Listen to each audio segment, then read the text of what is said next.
بسم اللہ الرحمن الرحیم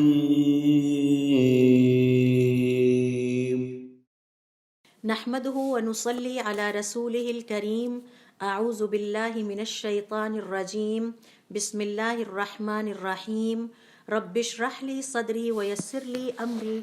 واحلل عقدۃ من لسانی یفقہوا قولی. تمام تعریفیں اللہ رب العزت کے لیے ہیں کہ جس نے ہماری شریعت میں ہمارے لیے بہت سارے فرائض رکھے ہیں. ہمارے بہت سارے فرائض ہیں، جیسے ہم پر نماز فرض ہے، حج کا صاحب استطاعت انسان پر کرنا فرض ہے، اور اس میں دراصل ہم بندوں کی مصلحتیں ہیں، ہمارے ہی فائدے ہیں. تو یہ اللہ رب العزت کا ہم پر بہت بڑا احسان ہے کہ اس نے ہمیں ہمارے فائدوں والے تمام طریقے سکھا دیے ہیں. اور پھر اللہ رب العزت کا احسان در احسان یہ ہے کہ ان فرائض کے اوپر جن کی تعلیم ہمیں ہماری شریعت کے مطابق دی ہے، اس کا ثواب دگنا تگنا اور کئی گنا کر دیا ہے. یعنی ہماری ہیومن ایفرٹس، ہم جتنی مرضی بھی کوششیں کر لیتے، اس لیول تک شاید نہ پہنچ پاتی کہ ہم اپنے آپ کو کامیابی تک لے جاتے. یہ اللہ رب العزت کا احسان ہے کہ ہماری چھوٹی چھوٹی ایفرٹس پہ بھی اللہ تعالیٰ نے اس کا ثواب دگنا تگنا اور کئی دفعہ تو 700 گنا اور اس سے بھی زیادہ کر دیا ہے. اور پھر ان فرائض کی ادائیگی اور ان فرائض کی تکمیل پر اللہ تعالیٰ نے ہمیں دنیا میں ایک انعام اور بھی عطا کیا ہے، اور وہ انعام یہ ہے کہ ہمارے دل کا اطمینان اور سکون ان فرائض کی ادائیگی میں رکھ دیا ہے. آپ دیکھیے کہ جب تک آپ نماز پڑھ نہیں لیتے آپ بے چین رہتے ہیں. نماز پڑھتے ہی آپ ایک اطمینان کی کیفیت کو ایکسپیرینس کرتے ہیں اور ایک آپ کو سکون محسوس ہوتا ہے. تو یہ اللہ رب العزت کا صاحب ایمان کے لیے دنیا میں ایک انعام ہے کہ جب وہ اللہ رب العزت کے بتائے ہوئے تمام فرائض کو اچھے طریقے سے ادا کرتا ہے، اور پھر اس کے بعد اللہ تعالیٰ نے نہ صرف اس کے لیے آخرت میں ثواب رکھے ہیں بلکہ دنیا میں بھی اس کے دل کو اطمینان اور سکون عطا کیا ہے. پھر اللہ رب العزت کا ایک انعام یہ بھی ہے کہ اللہ تعالیٰ نے ان تمام فرائض کی ادائیگی پر آخرت میں بہت بڑے اجر رکھے ہیں. اتنے شاندار اجر کہ جس کے بارے میں خود اللہ تعالیٰ فرماتے ہیں کہ کسی آنکھ نے وہ دیکھے نہیں اور کسی کان نے وہ سنے نہیں اور کسی کے دل پر ان کا خیال تک بھی نہیں آیا ہوگا کہ اللہ تعالیٰ نے آخرت کی زندگی میں ان فرائض کی ادائیگی پر اس قدر عظیم اجر رکھے ہیں. پھر ہمیں اس بات پر بھی اللہ رب العزت کا شکر گزار ہونا چاہیے کہ اللہ تعالیٰ نے ہمیں ہدایت عطا کی، ہمیں سکھایا کہ ہماری مصلحت کے کرنے والے کام کون سے ہیں. اور اللہ رب العزت کا ہمیں شکر گزار ہونا چاہیے کہ اللہ رب العزت نے ہمیں جو کچھ بھی عطا کیا ہے وہ بہترین ہے، اس پر ہمیں اللہ تعالیٰ کا شکر ادا کرنا چاہیے. اللہ رب العزت نے ہمیں اپنی شریعت کے ذریعے سے جو فرائض سکھائے ہیں ان میں سب سے اہم اور پہلا فرض ہے نماز. اور نماز کو دین کا ستون کہا گیا ہے. نماز کو حضور اکرم صلی اللہ علیہ وسلم نے ایمان کی دلیل کہا ہے، اور نماز میں صاحب ایمان کے دل کو راحت ملتی ہے اور اس کے وجدان کو سکون اور اطمینان نصیب ہوتا ہے. یہی وجہ ہے کہ حضور اکرم صلی اللہ علیہ وسلم فرمایا کرتے کہ میری آنکھوں کی ٹھنڈک نماز ہے. یعنی وہ جب پریشان ہوتے، کسی بات پر بھی ان کو کچھ محسوس ہوتا تو وہ فرمایا کرتے کہ میری آنکھوں کی ٹھنڈک نماز ہے. اور جب انہیں کسی بھی بات پر پریشانی ہوتی تو وہ فوراً نماز کی طرف متوجہ ہو جاتے، یعنی نماز کی ادائیگی کے لیے کھڑے ہو جاتے. اور اس حوالے سے جب ہم اپنی شریعت کا مطالعہ کرتے ہیں تو نماز ایک ایسی عبادت ہے کہ جس کے بارے میں ہمیں بہت زیادہ گائیڈنس ملتی ہے، اللہ رب العزت کی طرف سے بہت زیادہ رہنمائی ملتی ہے. حتیٰ کہ حضور اکرم صلی اللہ علیہ وسلم اس دنیا سے جب انتقال کر رہے تھے، اس دنیا سے جا رہے تھے، تو آپ نے جو آخری وصیتیں کی تھیں ان میں سے ایک یہ بھی تھی کہ اپنی نمازوں کی حفاظت کرتے رہنا. اور پھر اسی طرح سے دیکھیے کہ اللہ رب العزت نے، اللہ تعالیٰ کا احسان ہمارے اوپر یہ ہے کہ حضور اکرم صلی اللہ علیہ وسلم جیسا رول ماڈل بھیجا جنہوں نے یہ عبادتیں کر کے ہمیں سکھائیں اور بتایا کہ اس کے کرنے کا طریقہ کیا ہے. تو اتنی نعمتوں کے بعد اللہ رب العزت کا حق بنتا ہے کہ اس کا شکر گزار بندہ بنا جائے اور اس کا شکر ادا کرنے کی پوری کوششیں کی جائے. اور اللہ تعالیٰ کا شکر ادا کرنے کا جو سب سے بہترین انداز ہے وہ یہ کہ ہم اپنی نمازوں کو قائم کریں اور نمازوں کو قائم کرنے کا مطلب جیسا کہ قرآن کریم میں بار بار آتا ہے وَأَقِيمُوا الصَّلَاةَ، اور نمازوں کو قائم کرو۔ نمازوں کو قائم کرنے کا مطلب یہ ہے کہ نمازوں کو سے پہلے ان کا وضو بہت اچھے طریقے سے کیا جائے، بہت توجہ کے ساتھ کیا جائے، بہت محبت اور چاہت کے ساتھ کیا جائے، اور پھر نماز پڑھتے ہوئے اس کے تمام ارکان، اس کے تمام واجبات، اس کے تمام فرائض اور تمام سنتوں کی ادائیگی کو بہت ہی توجہ کے ساتھ کیا جائے۔ اور سب سے بڑی بات یہ ہے کہ نماز کے دوران اپنے دل کو حاضر رکھا جائے۔ ہماری نمازوں میں ہمارا دل بھی اللہ رب العزت کی طرف متوجہ ہونا چاہیے، اور ہمارا ذہن بھی اللہ رب العزت کی طرف متوجہ ہونا چاہیے، تاکہ ہماری نمازوں میں خشوع پیدا ہو، کیونکہ یہ خشوع ہی دراصل نماز کی روح ہے۔ تو ہمیں بے روح قسم کی ان افیکٹو نمازیں نہیں پڑھنی، بلکہ پوری روح کے ساتھ اللہ رب العزت کے سامنے نمازوں کی ادائیگی کرنی ہے۔ اور اس طرح کے نمازوں کی تعریف کرتے ہوئے سورۃ المومنون کی آیت نمبر 101 میں اور 2 میں اللہ تعالیٰ فرماتے ہیں قد افلح المؤمنون، کامیابی پا گئے مومن۔ افلح، لفظ فلاح کا مطلب ہے، عربی زبان میں کامیابی کے حوالے سے 2 لفظ آتے ہیں، ایک نجاح ہے جس کا تعلق فزیکل ورلڈ سے ہے، آپ جب کوئی فزیکلی کوئی چیز اچیو کرتے ہیں، لائک ڈاکٹر بن جاتے ہیں، آپ کی پہلی پوزیشن آ جاتی ہے، تو عربی زبان میں اس کو نجاح کہا جاتا ہے۔ لیکن جو آخرت کی کامیابی ہے اس کو فلاح کہا جاتا ہے، اس کا تعلق اس دنیا سے نہیں ہے، اس کا تعلق آخرت کی دنیا سے ہے۔ تو اللہ تعالیٰ فرماتے ہیں قد افلح المؤمنون، بے شک آخرت کی کامیابی پا گئے مومن، الذین فی صلاتہم الذین هم فی صلاتہم خاشعون، جو کہ اپنی نمازوں میں خشوع اختیار کرنے والے ہیں، یعنی جن کی نمازیں بے روح نہیں ہوتی، بلکہ ان کی نمازوں میں ان کے دل اور دماغ بھی اللہ رب العزت کے سامنے حاضر ہو جاتے ہیں۔ پھر اسی طرح سے دیکھیے حضور اکرم صلی اللہ علیہ وسلم کا ارشاد ہے، آج کا ہمارا لیسن نماز عصر کی اہمیت کے حوالے سے ہے۔ حضور اکرم صلی اللہ علیہ وسلم کا ارشاد ہے کہ بعض اوقات بعض انسان اللہ رب العزت کے سامنے کھڑے ہو کر نمازیں ادا کر رہے ہوتے ہیں، لیکن اپنی نمازوں کا صرف 10واں حصہ ہی پاتے ہیں، یا 9واں حصہ ہی پاتے ہیں، یا 8واں حصہ پاتے ہیں، یا 6واں حصہ پاتے ہیں، یا 5واں حصہ پاتے ہیں، اور اسی طرح سے۔ تو گویا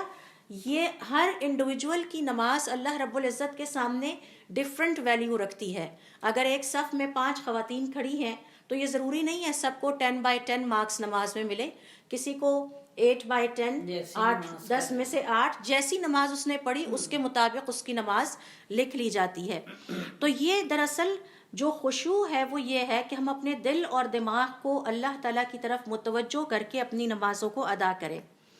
لہٰذا اللہ رب العزت ہمیں قرآن کریم میں اور حدیث میں مخاطب کرتے ہوئے فرماتے ہیں نماز عظیم ترین عمل ہے،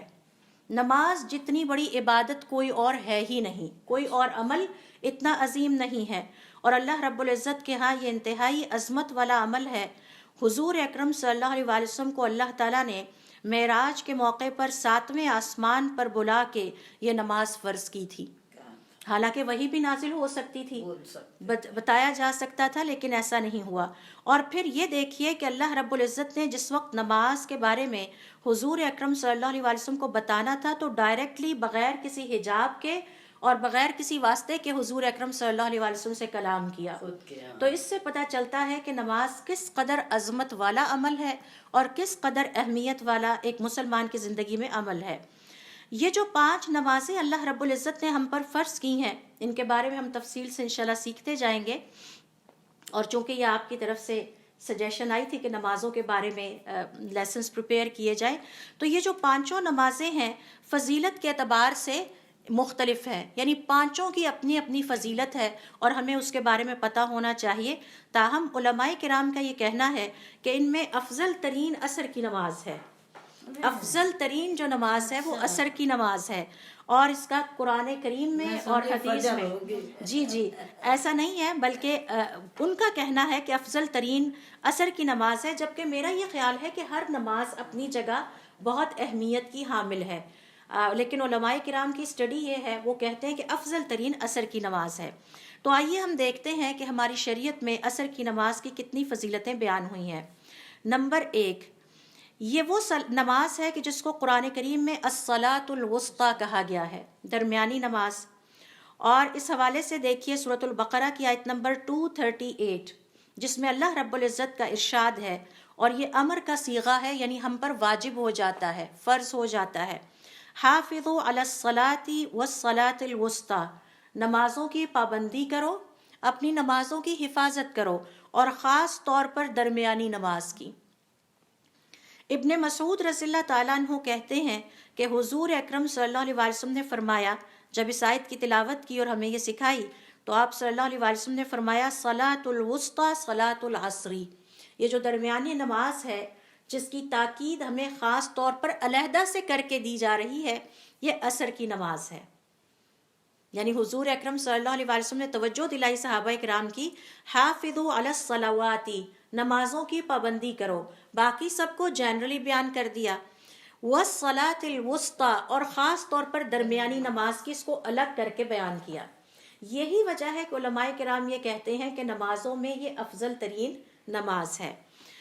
پھر اس طرح سے آگے چل کے دیکھیے، یہ تو ہو گئی پہلی فضیلت کہ اس کا ذکر خاص طور پر باقی نمازوں سے الگ کر کے کیا ہے۔ دوسری فضیلت عصر کی نماز کی یہ ہے کہ ہمارے صالحین یہ کہا کرتے تھے کہ قرآن کریم میں سورۃ المائدہ کی آیت نمبر 106 میں وصیت کے اوپر گواہ لانے کا ذکر کیا گیا ہے۔ اللہ رب العزت کا ارشاد ہے تحبسونہما من بعد الصلاۃ، پھر جو وصیت کے اوپر تمہارے پاس گواہی لے کر آئیں ان دونوں کو نماز کے بعد روک لو، فیقسمان باللہ، پھر وہ دونوں اللہ کے نام کی قسم کھائیں، ان ارتبتم، اگر تمہیں ان کے بارے میں کوئی شک ہو تو ان سے حلف لو، لا تشتری بہ ثمنا، تمہیں اس بات کا اگر ان کے بارے میں شک نہیں کہ وہ بک جائیں گے، ولو کان ذا قربا، چاہے وہ تمہارے رشتہ دار ہی کیوں نہ ہو، ولا نکتم شہادۃ اللہ، اور وہ اس بات کا حلف دیں کہ ہم اللہ تعالیٰ کی طرف سے فرض کردہ اس گواہی کو چھپا نہیں رہے، انا اذا لمن الآثمین، اگر ہم ایسا کریں گے تو ہم گناہ گاروں میں سے ہوں گے۔ یہ دراصل یہ جو گواہی کا ذکر آیا ہے اور انہیں کہا گیا کہ نماز کے بعد ان دونوں گواہوں کو روک لو، اس کے بارے میں تھوڑا سا ہمیں اس کی بیک گراؤنڈ سمجھنے کی ضرورت ہے۔ اس حوالے سے سعید ابن جبیر رضی اللہ تعالیٰ عنہ کہتے ہیں کہ حضور اکرم صلی اللہ علیہ وسلم نے ہمیں سکھایا کہ جب کسی کا موت کا وقت قریب آ جائے تو اسے چاہیے کہ اپنی وصیت گواہوں کے حوالے کر دے یا گھر والوں کو بتا دے، اور اپنی وصیت کے اوپر 2 گواہ بنا لے۔ اب اگر اس کو موت آ جاتی ہے، وہ اپنے گھر والوں کو اپروچ نہیں کر پاتا، تو وہ 2 گواہ گھر والوں کو کانٹیکٹ کرتے ہیں اور انہیں بتاتے ہیں کہ بھئی یہ آپ کے والد صاحب وصیت چھوڑ کے گئے ہیں اور ہم آپ کے نالج میں لانا چاہتے ہیں۔ اب اس طرح کے یہ جو 2 گواہ ہیں، آپ ان کو روک لیں، ان کو روکیں، اگر تو آپ کو شک ہے نہیں ہے ٹھیک ہے تو انہیں جانے دیں، آپ ان کی بات کو تسلیم کر لیں اور اپنے والد صاحب کی وصیت کو ریسیو کر کے اس پہ عمل کر لیں۔ لیکن اگر آپ کو شک ہے کہ کہیں یہ چینجز نہ کر دی ہوں، تبدیلی نہ کر دی ہو، تو آپ انہیں روکیں، اور جب عصر کی نماز کا وقت گزر جائے تو عصر کی نماز کے بعد ان سے گواہی لیں، اور ان سے گواہی یہ لیں کہ آپ ہمیں اوتھ دیں، اوتھ ٹیکنگ ہوگی کہ آپ جو کچھ کہہ رہے ہیں سچ ہے، آپ نے اس میں کوئی تبدیلی نہیں کی، آپ نے اس میں سے کوئی اپنا حصہ نکالنے کی کوشش نہیں کی، اور جو آپ وصیت ہمارے حوالے کر رہے ہیں یہ وصیت بالکل ٹھیک ہے۔ تو اس حوالے سے علماء کرام کا یہ کہنا ہے کہ خاص طور پر عصر کی نماز کے بعد روکنے کی تاکید اس لیے کی گئی کہ جس طرح سال پورے میں کچھ مہینے بڑی حرمت اور عزت والے ہیں، اور ان میں حرمت والے مہینے ہیں، جیسے ہم جانتے ہیں محرم کا مہینہ ہے، آگے رجب کا مہینہ ہے، پھر اسی طرح سے جو ہے وہ ذی القعدہ کا ہے، ذی الحج کا ہے، تو اسی طرح دن کے اوقات میں چند لمحات ایسے ہیں جو بڑی حرمت اور تعظیم والے ہیں، اور ان میں عصر کی نماز سے لے کر مغرب کی نماز تک کا وقت ہے۔ یہی وجہ جمعے والے دن اس وقت میں بیٹھ کے ہمیں سکھایا گیا کہ دعا کیجئے۔ تو یہ جب اس وقت میں آپ کسی سے گواہی لیں گے تو اسے اس بات کا ادراک ہوگا کہ اس وقت میں جو کیا جانے والا نیک یا برا عمل ہے وہ دن کے باقی لمحات میں کیے جانے والے نیک یا برے عمل کے مقابلے میں دگنا ہو جاتا ہے۔ تو گویا اس وقت میں بہت زیادہ احتیاط کا مظاہرہ کرنا چاہیے، اور حلف لینے والوں اور دینے والوں کو عصر کی نماز اور اس کے بعد کا وقت جو کہ مغرب تک جاتا ہے اس کی حرمت اور تعظیم کا بھرپور انداز پتہ تھا۔ ادھر مینشن ہے عصر کی اذان کا، عصر کی نماز۔ جی بالکل بالکل، ٹھیک ہے، تو اس کی یعنی تفسیر میں آپ کے سامنے بیان کر رہی ہوں نا، جو علماء کرام نے تفسیر بیان کی. اور اس حوالے سے سعید ابن جبیر رحمۃ اللہ علیہ کہتے ہیں جب بھی کوئی شخص مشرکوں کی سرزمین سے آتا اور وہ اس نے کسی کو اپنی وصیت پر گواہ ٹھہرایا ہوتا اہل کتاب میں سے، تو ان سے عصر کے بعد ہم حلف لیا کرتے تھے. یعنی مسلمانوں کو اجازت دی گئی ہے کہ اگر آپ مشرکین کی سرزمین پہ تھے اور وہاں پر آپ کو اپنی وصیت کے گواہان کے لیے اپنے مسلمان کوئی لوگ نہیں ملے، تو آپ ان میں سے جو اچھے نیک لوگ ہیں ان میں سے 2 کو گواہ ٹھہرا دیں. پھر وہ جا کے مرنے والے کی وصیت اس کے گھر تک پہنچاتے اور گواہی دیتے کہ بھئی ہم گواہ ہیں. پھر ان کو روک لیا جاتا، پھر عصر کی نماز کے بعد ان سے حلف لیا جاتا. تو علماء کرام کا یہ کہنا ہے کہ عصر کی نماز کی جو دوسری فضیلت ہمیں پتہ چلتی ہے وہ یہ ہے کہ اللہ رب العزت نے دن کی 5 نمازوں میں سے عصر کی نماز کے بعد کا جو وقت ہے اس کو منتخب کیا گواہیوں کو کنفرم کرنے کے لیے. ورنہ اللہ تعالیٰ فرما سکتے تھے فجر کے بعد روک لو، یا ظہر کے بعد روک لو، یا مغرب کے بعد، یا کسی بھی وقت گواہی لے لیں. خاص طور پر عصر کی نماز کے بعد روک کے ان کی گواہی اور ان سے اوتھ لینے کی وجہ یہ ہے کہ یہ وقت بہت فضیلت والا ہوتا ہے، اور اس وقت میں کی گئی نیکیوں کا عمل دوگنا ہوتا ہے دن میں باقی اوقات میں کی گئی نیکیوں کے مقابلے میں. اسی طرح سے ایک اور مثال میں یہاں پر آپ سے شیئر کروں گی کہ ابو موسیٰ الاشعری رضی اللہ تعالی عنہ سے روایت ہے، اور شعبی اس کو روایت کرتے ہیں کہ مسلمانوں میں سے ایک شخص کو ایک ایسے علاقے میں موت آ گئی جہاں ارد گرد کوئی مسلمان نہیں رہتا تھا، اور وہاں پر اہل کتاب موجود تھے. تو اس شخص نے اہل کتاب میں سے 2 افراد کو منتخب کیا اور اپنی وصیت ان کو پڑھ کر سنائی اور اپنی وصیت ان کے حوالے کی. اب یہ دونوں اہل کتاب اس وصیت کو لے کر کوفہ پہنچے اور ابو موسیٰ الاشعری کے پاس آئے اور ان کو بتایا کہ یہ ہمارے پاس وصیت ہے، یہ فلاں شخص نے دی ہے، وہ آپ کی یہاں کا رعایا میں سے ہے، یہ اس کا ترکہ ہے اور یہ اس کی وصیت ہے، برائے مہربانی یہ اس تک پہنچا دیجئے. تو اشعری رضی اللہ تعالیٰ عنہ نے ان کو روک لیا اور روک کر عصر کی نماز کے بعد ان سے حلف لیا، اور اس حلف کے الفاظ یہ تھے کہ ہم دونوں نے کوئی خیانت نہیں کی، ہم دونوں کوئی جھوٹ نہیں بول رہے، نہ ہم نے اس وصیت میں کوئی تبدیلی کی ہے، نہ ہم اس وصیت کو چھپا رہے ہیں، نہ ہم نے اس کو تبدیل کیا ہے. یہ فلاں کے بیٹے فلاں کے بیٹے فلاں کی وصیت ہے، اور جس طرح اس نے لکھوائی ہم دونوں اللہ کو حاضر ناظر جان کر گواہی دیتے ہیں کہ یہ وصیت ایز اٹ از ہم آپ کے حوالے کر رہے ہیں. تو یہ چیز صحابہ کرام کے دور میں معروف تھی. اور یہ عصر کی نماز کی دوسری فضیلت ہے کہ عصر کی نماز کا وقت جو ہے، عصر کی نماز سے لے کر مغرب تک کی جو نماز ہے وہ پورے دن کے اوقات میں سے بہت فضیلت والا ہے. اور اس کی دلیل علماء کرام یہ کہتے ہیں کہ گواہوں سے اوتھ لینے کا ٹائم اللہ تعالیٰ نے یہ رکھا ہے، کیونکہ اس وقت میں جو نیکی کی جاتی ہے اور اس وقت میں جو برائی کی جاتی ہے اس کا اجر یا اس کا عذاب دگنا ہو جاتا ہے، وہ دگنا کر کے لکھ لیا جاتا ہے. اور یہ بات گواہی دینے والوں کو بھی پتہ تھی، آگے چل کے میں کچھ اور مثالیں آپ سے شیئر کروں گی، اور گواہی لینے والوں کو بھی پتہ تھی کہ عصر کی نماز سے لے کر جو فضیلت والا وقت شروع ہو جاتا ہے اس میں ہم نے یہ گواہی لینی ہے. اور یہ ایک عام روٹین تھی مسلمان کمیونٹی کی، جو کہ اب تو ظاہر ہے کہ دین سے دوری کی وجہ سے نہیں رہی. اب تو لوگ وصیتیں بھی نہیں لکھتے، نہ ہی وصیت کو وہ اہمیت دیتے ہیں. تو علماء کرام کا یہ کہنا ہے کہ چونکہ نماز عصر کا جو وقت ہے یہ بڑی فضیلت والے وقت میں آتا ہے، اور اس میں جو حلف لیا جائے گا وہ عام اوقات میں لیے جانے والے حلف سے زیادہ تعظیم رکھتا ہے، زیادہ حرمت رکھتا ہے. یہی وجہ ہے کہ صحابہ کرام حضور اکرم صلی اللہ علیہ وسلم کی سنت کی پیروی میں اس وقت ہی وصیت پر حلف لیا کرتے تھے. اور حضور اکرم صلی اللہ علیہ وسلم کی ایک اور حدیث سے اس کی تائید ہوتی ہے، ثلاثۃ لا یکلمہم اللہ یوم القیامۃ، قیامت والے دن 3 افراد ایسے ہوں گے جن سے اللہ تعالیٰ بات نہیں کرے گا، ولا ینظر الیہم، نہ ان کی طرف دیکھے گا. نہ دیکھنے سے مراد ہے کہ ان کو انٹرٹین ہی نہیں کرے گا، وہ کھڑے رہ جائیں گے، حساب کے لیے تڑپ رہے ہوں گے کہ ہمیں فارغ کیا جائے، لیکن اللہ رب العزت نہ ان کی طرف دیکھیں گے، یا ایک اور روایت کے مطابق ان کی طرف رحمت اور شفقت اور مغفرت کی نظر سے نہیں دیکھیں گے. تو پھر فرمایا وَرَجُلٌ حَلَفَ عَلَى يَمِينٍ كَاذِبَةٍ بَعْدَ الْعَصْرِ، وہ شخص جس نے جھوٹا حلف اٹھایا عصر کے بعد، لِيَقْتَطِعَ بِهَا مَالَ رَجُلِ مُسْلِمٍ، تاکہ کسی مسلمان کے مال میں سے ناجائز حصہ نکال سکے اپنے لیے. اب اس حدیث سے پتہ چلتا ہے وَرَجُلٌ حَلَفَ عَلَى يَمِينٍ كَاذِبَةٍ بَعْدَ الْعَصْرِ، جس نے عصر کی نماز کے بعد جھوٹی گواہی دی. تو یہ مسلمانوں کے ہاں ایک بڑا معروف طریقہ تھا کہ اپنی وصیت پر گواہان مقرر کیے جاتے تھے. اگر گواہان پر گھر والے مطمئن ہیں تو حلف نہیں لیتے تھے، اگر مطمئن نہیں ہوتے تھے تو وہ کہتے تھے آپ رک جائیں اور عصر کی نماز کے بعد رک کے آپ حلف دیں. ہمارے ہاں آج کل بڑا تعظیم والا ایک عمل سمجھا جاتا ہے جس کی قرآن اور حدیث سے کوئی دلیل نہیں ملتی. اچھا اگر اب تم سچے ہو تو قرآن پہ ذرا ہاتھ رکھ دو. اس کی جگہ یہ طریقہ ہونا چاہیے، وہ طریقہ غیر مسنون ہے، وہ صحیح طریقہ نہیں ہے. علماء کرام کا یہ کہنا ہے کہ اس حدیث میں حضور اکرم صلی اللہ علیہ وسلم نے خاص طور پر عصر کی نماز کے بعد جھوٹا حلف اٹھانے والے کے بارے میں یہ وعید سنائی ہے کہ اللہ تعالیٰ نہ ان سے بات کرے گا نہ ان کی طرف دیکھے گا.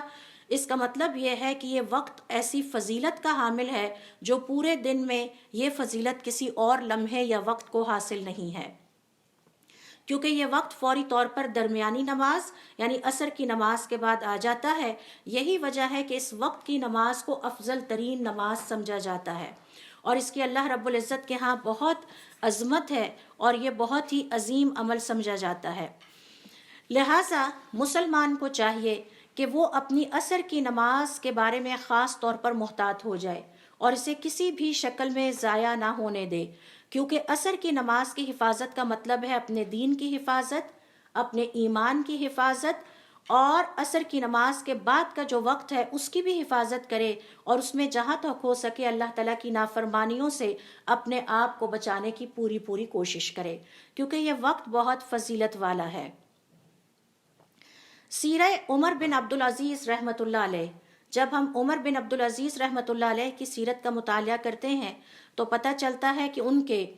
جو ورکرز تھے، جو ان کے امپلائیز تھے، جو ان کے ساتھ کام کرتے تھے، ان میں سے کسی پر اگر خیانت کا الزام لگایا جاتا کہ اس نے کرپشن کی ہے تو ان کا طریقہ کار یہ تھا کہ وہ اس بندے کو بلاتے اور اسے روک لیتے، اپنے ورکرز کو بلاتے اور بٹھا دیتے اور کہتے عصر کی نماز کا انتظار کرو. عصر کی نماز کے بعد اسے کہتے اب تم حلف اٹھاؤ کہ تم نے یہ خیانت نہیں کی جو کہ تمہارے بارے میں کہا جا رہا ہے.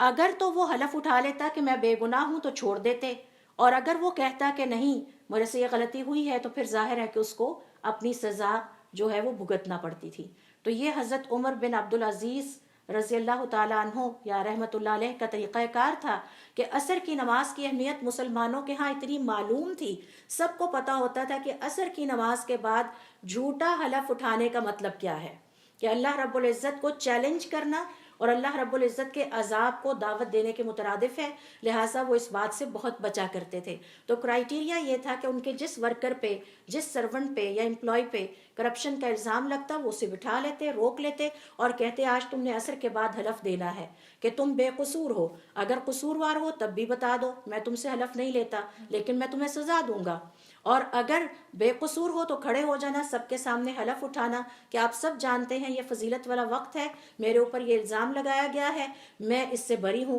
پھر اسے جانے دیتے. تو یہ ہے عصر کی نماز کی دوسری فضیلت، اور اس سے ہمیں پتہ چلتا ہے کہ عصر کے نماز کے وقت کے بارے میں ہمارے صحابہ کرام اور اس کے بعد کے آنے والے جو لوگ تھے وہ کس قدر کانشیس تھے. عصر کی نماز کی تیسری فضیلت، اس حوالے سے علماء کرام کا یہ کہنا ہے کہ اللہ کے نبی حضرت سلیمان علیہ السلام سے جو نماز ضائع ہوئی تھی وہ مصروف رہے اور ان کی ایک نماز فوت ہو گئی، وقت گزر گیا، وہ نماز نہ پڑھ سکے. یہی عصر کی نماز ہے کہ جب وہ اپنے محبوب اور پسندیدہ ترین گھوڑوں کے ساتھ بزی تھے، اتنے بزی رہے کہ انہیں اس چیز کا احساس نہ ہوا کہ عصر کی نماز نکل گئی ہے. اور اس کا ذکر اللہ رب العزت نے سورہ صاد کی آیت نمبر 30 سے 33 میں کیا ہے، 32-33. وَوَهَبْنَا لِدَاوُودَ سُلَيْمَانَ نِعْمَ الْعَبْدُ إِنَّهُ أَوَّابٌ، ہم نے ان کو بہت نعمتیں عطا کی تھیں اور وہ بار بار اپنے رب کی طرف پلٹنے والے انسان تھے. اِذْ عُرِضَ عَلَيْهِ بِالْعَشِيِّ الصَّافِنَاتُ الْجِيَادُ، جب ان کے پسندیدہ اور محبوب ترین گھوڑے ان پر پیش کیے گئے. فَقَالَ إِنِّي أَحْبَبْتُ حُبَّ الْخَيْرِ عَنْ ذِكْرِ رَبِّي، جب عصر کی نماز کا وقت ضائع ہو گیا، نکل گیا، تو بہت پریشان ہوئے اور کہنے لگے کیا میں اس دنیا کے مال و دولت کی محبت میں اتنا مبتلا رہا کہ اپنے رب کو یاد کرنا ہی بھول گیا. اور یہ یاد کرنا کیا تھا؟ عصر کی نماز کی ادائیگی. حتی توارت بالحجابی، یہاں تک کہ سورج غروب ہو گیا. ردوہا علیہ، واپس بھیجو یہ سارے گھوڑے میرے پاس. فطفق مسحا بالسوق والاعناق، تو وہ پچھتاوے میں اور ریگریٹ میں ان کی گردنیں اور پاؤں کاٹتے چلے گئے. یعنی ان کو انہوں نے قربان کر دیا اللہ تعالیٰ کے نام پر کہ یہ مال مجھے میرے رب کی یاد سے روکنے والا، اور اتنی اہم نماز میری نکل گئی اس کی خاطر، لہٰذا اس محبوب ترین چیز کو اللہ کی راہ میں دے دو. یہاں پر حسن اور قتادہ رحمہم اللہ تعالیٰ کہتے ہیں کہ حضرت سلیمان علیہ السلام نے اس وقت یہ کہا تھا، نہیں خدا کی قسم، یہ مال جو مجھے اللہ رب العزت کی عبادت سے روکنے لگ گیا ہے، یہ میرے لیے خیر نہیں ہے، میں اسے اللہ رب العزت کی راہ میں دیتا ہوں. اور پھر انہوں نے اپنے ہاتھوں سے ان گھوڑوں کو قربان کر دیا. امام سدی رحمۃ اللہ علیہ فرماتے ہیں کہ حضرت سلیمان علیہ السلام نے فوراً اپنی غلطی کا ادراک کرتے ہوئے ان کی گردنیں اتاری اور ان کو کاٹ کر اللہ رب العزت کے راستے میں قربان کر دیا. تو اس سے پتہ چلتا ہے کہ عصر کی نماز ضائع ہونے پر حضرت داؤد علیہ السلام کو حضرت سلیمان علیہ السلام کو کس قدر پریشانی ہوئی اور کس قدر انہوں نے اس بات کو محسوس کیا کہ ایک مومن یہ غلطی کبھی نہیں کر سکتا کہ اس سے عصر کی نماز مس ہو جائے. عصر کی نماز کی جو چوتھی فضیلت ہے وہ یہ ہے کہ یہ وہ نماز ہے کہ جس میں اللہ رب العزت کے آسمانوں سے اترے ہوئے فرشتے جو ہمارے اعمال لکھ رہے ہوتے ہیں، جو ہمارے ساتھ ہوتے ہیں،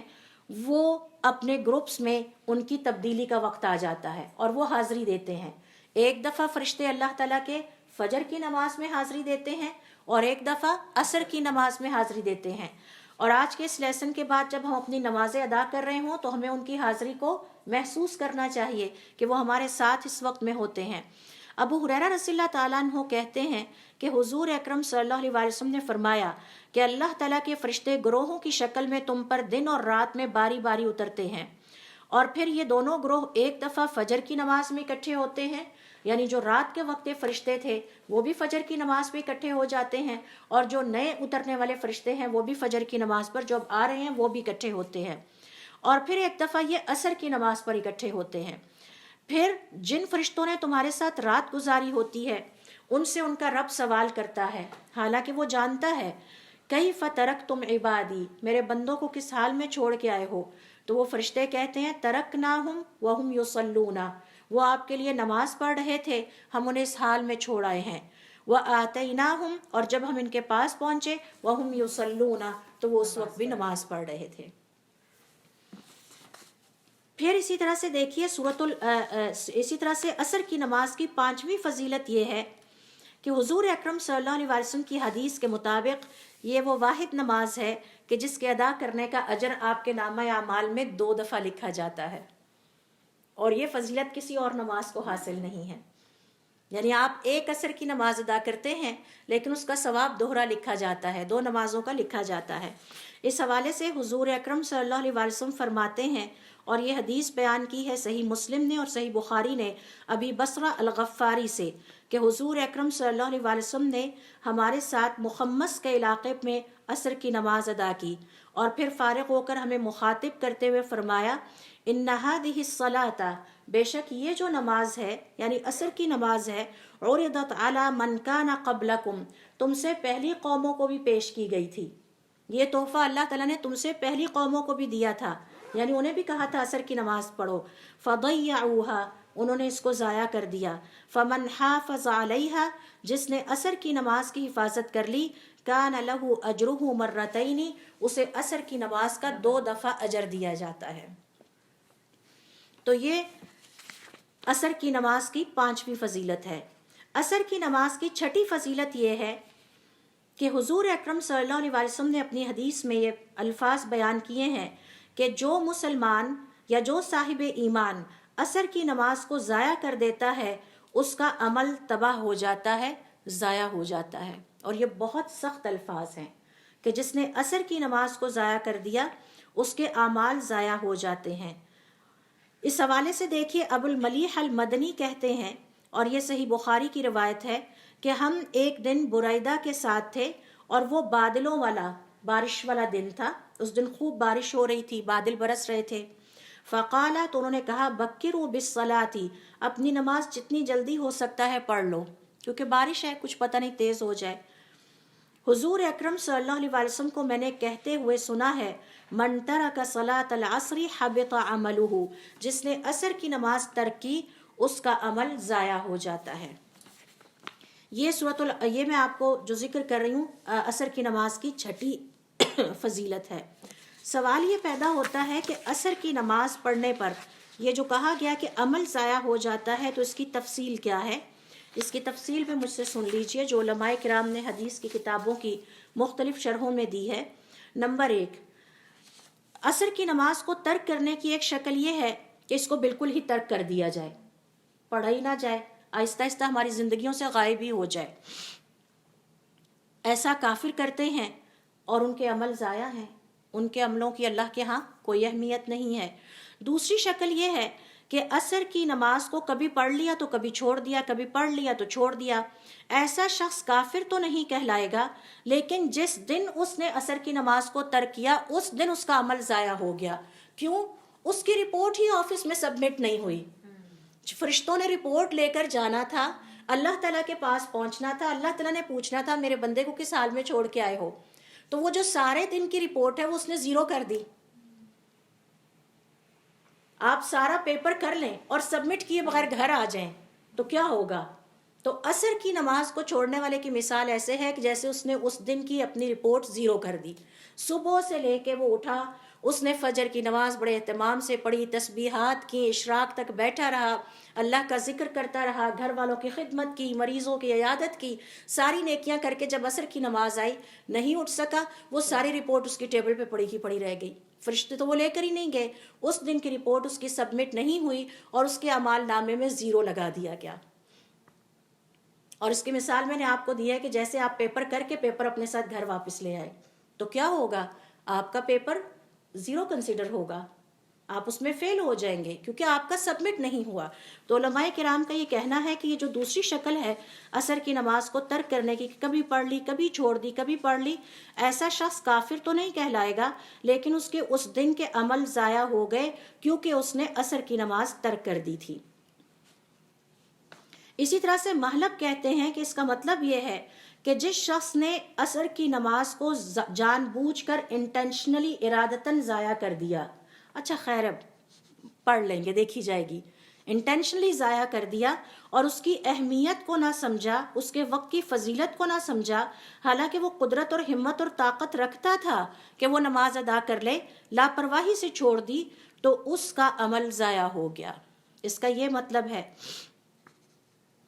اور اس کا کوئی بھی عمل اس دن کے فرشتے واپس آسمانوں پر لے جا کر پیش نہیں کرتے۔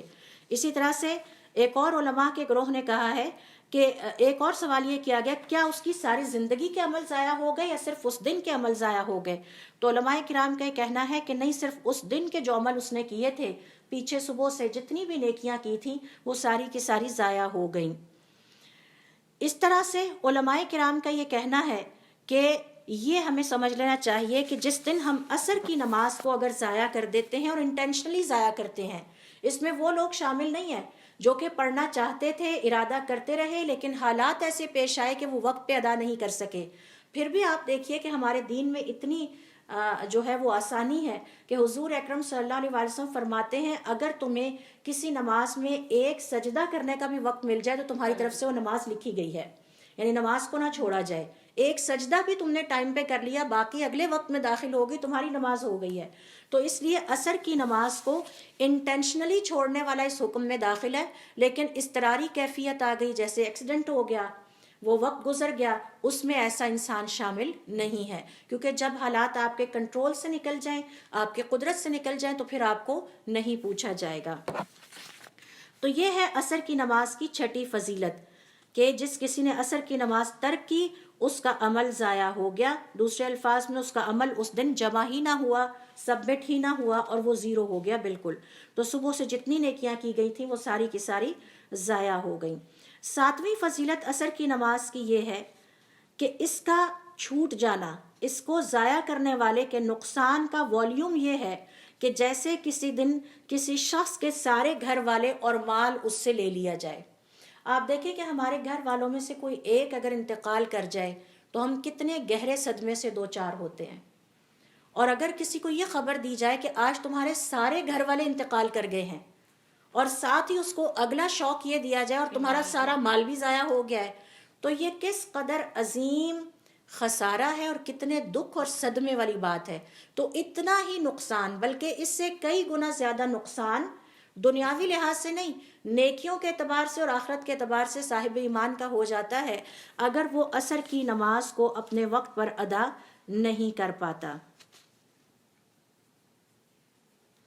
یہی وجہ ہے کہ حضور اکرم صلی اللہ علیہ وسلم اپنی ایک حدیث میں فرماتے ہیں الذی تفوتہ صلاۃ العصر،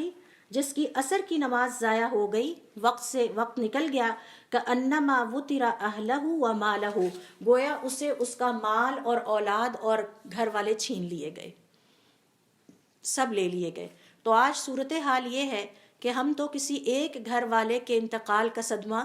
کئی مہینوں تک، عمر تک نہیں بھول پاتے، تو ایک عصر کی جو نماز ہے اس کا جو صدمہ اور اس کے نتیجے میں جو نقصان مسلمان کو ہوتا ہے اس کا ہمیں ادراک کرنا چاہیے کہ وہ کس قدر زیادہ ہے۔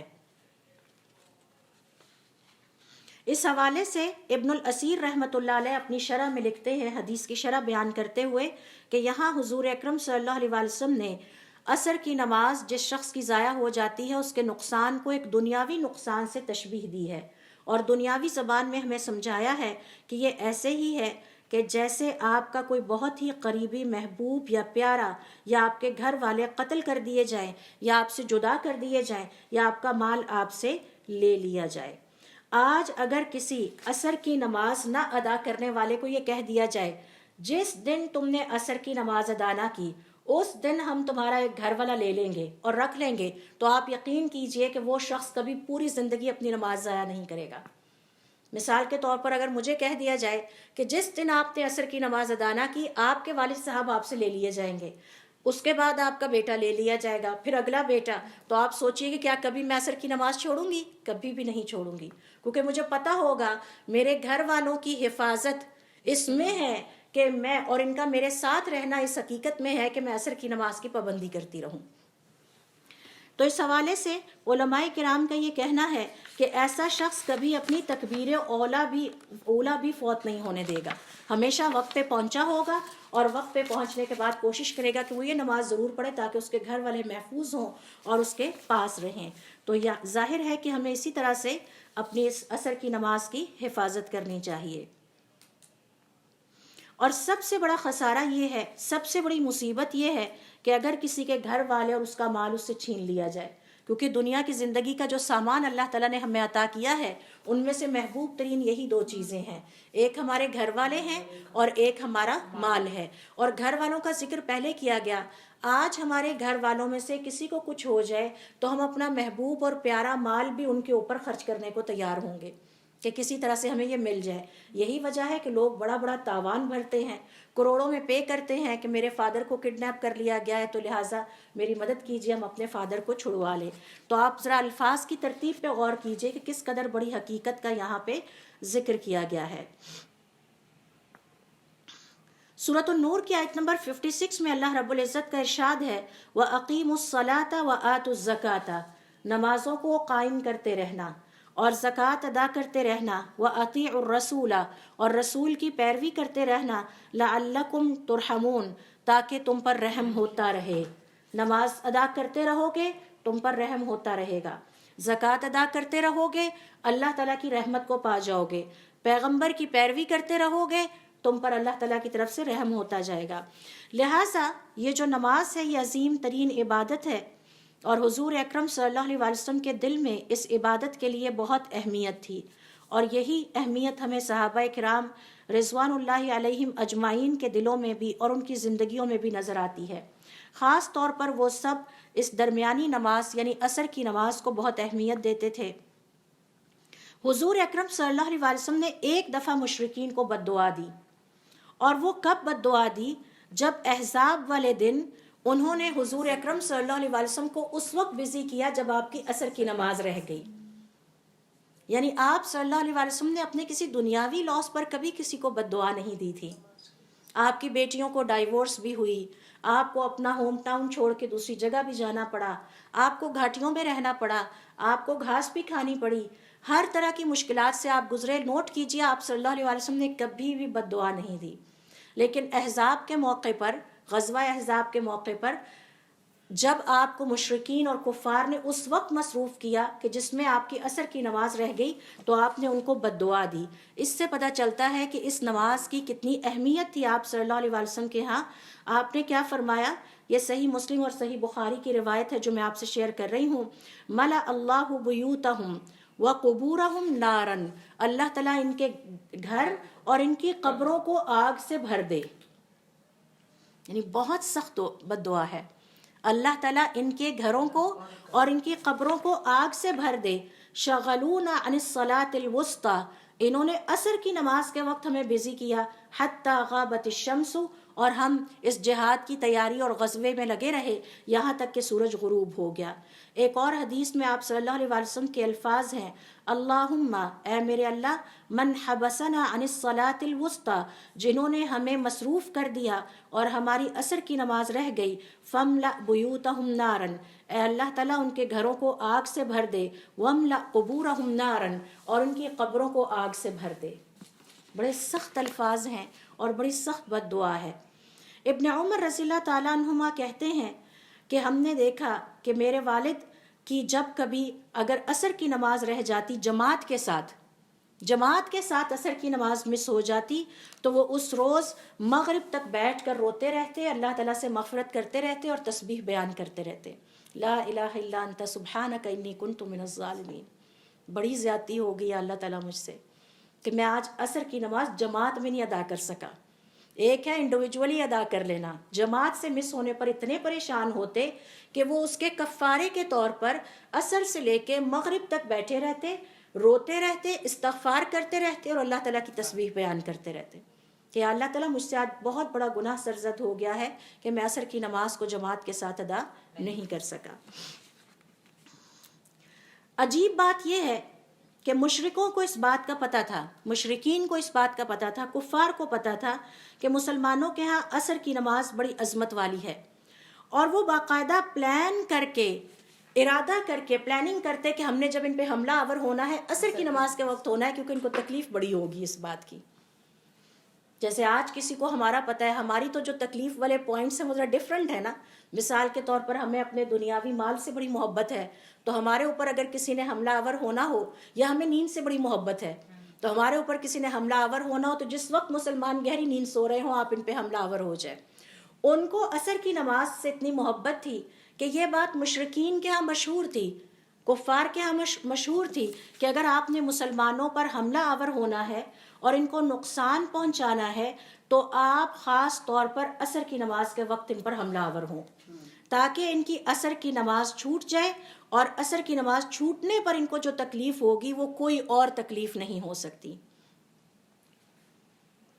تو اس طرح سے ان کی پوری یہ کوشش ہوتی تھی کہ صحابہ کرام کو، کفار کی کوشش ہوتی تھی مشرکین کی،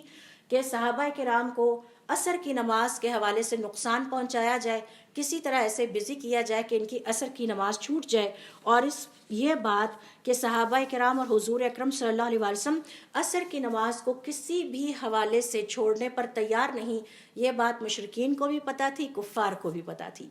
اور ان کے ہاں یہ مشہور تھی کہ مسلمان کچھ بھی ہو جائے عصر کی نماز چھوڑنے پر کبھی بھی تیار نہیں ہوں گے، اور اگر ان کی چھوٹ گئی تو ہم ان کو دوہرا دکھ پہنچانے میں کامیاب ہو جائیں گے. ایک دکھ اور صدمہ تو یہ کہ ان پہ حملہ کیا گیا ہے، اور دوسرا دکھ اور صدمہ یہ کہ عصر کے وقت کیا کہ جس وقت ہمارا وقت ضائع ہو گیا اور ہم اپنی نماز کو ادا نہیں کر سکے.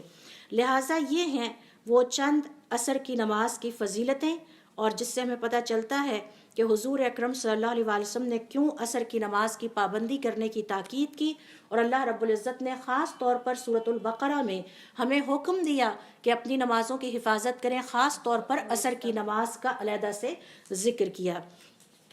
حقیقت بات یہ ہے کہ یہ سب کچھ جان جانے کے بعد ہمارے پاس اس بات کی گنجائش نہیں رہتی کہ ہم عصر کی نماز کو سو کے ضائع کر دیں. لہو و لعب یعنی کھیل تماشوں، آج کل کا کھیل تماشا سوشل میڈیا ہے، اس پہ ضائع کر دیں. فیس بک سے ٹائم ملا تو انسٹاگرام پہ چلے گئے, انسٹاگرام سے ٹائم ملا تو ٹک ٹاک پہ چلے گئے, ٹک ٹاک سے اٹھے تو یعنی ایک ویب ہے واٹس ایپ پہ چلے گئے. تو عصر کی نماز کو اس لہو و لعب اور کھیل تماشے میں ضائع کر دینا. اور میں نے ایک اور بات نوٹ کی, ہر دور کا ایک کھیل تماشا ہوتا ہے.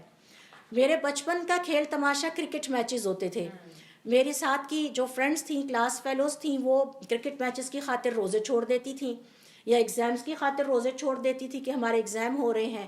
تو مسلمان کو یہ جائز نہیں ہے کہ وہ اللہ تعالیٰ کے فرض کردہ عبادتوں کو لہو و لعب کے چکر میں یا کسی بھی حوالے سے ترک کر دے. حتیٰ کہ اگر ہمیں اس کی اہمیت پتہ چل جائے تو مسلمان مردوں پر یہ فرض ہے کہ وہ 5 نمازیں جماعت کے ساتھ ادا کریں اور وہ کبھی بھی تکبیر اولیٰ کو ضائع نہ ہونے دے. یہ بات ہمیں اپنے گھر میں اپنے بچوں کو خاص طور پر سکھانی چاہیے. اور جس کسی نے عصر کی نماز کو ترک کیا اس نے اللہ رب العزت کی بارگاہ میں بہت بڑے گناہ کا ارتکاب کیا. لہٰذا اس پر اللہ رب العزت سے توبہ اور استغفار کرنی چاہیے اور آئندہ کے لیے اللہ تعالی ہمیں اپنی اصلاح کی توفیق عطا فرمائے. سبحانک اللہم و بحمدک نشہد ان لا الہ الا انت نستغفرک و نتوب الیک.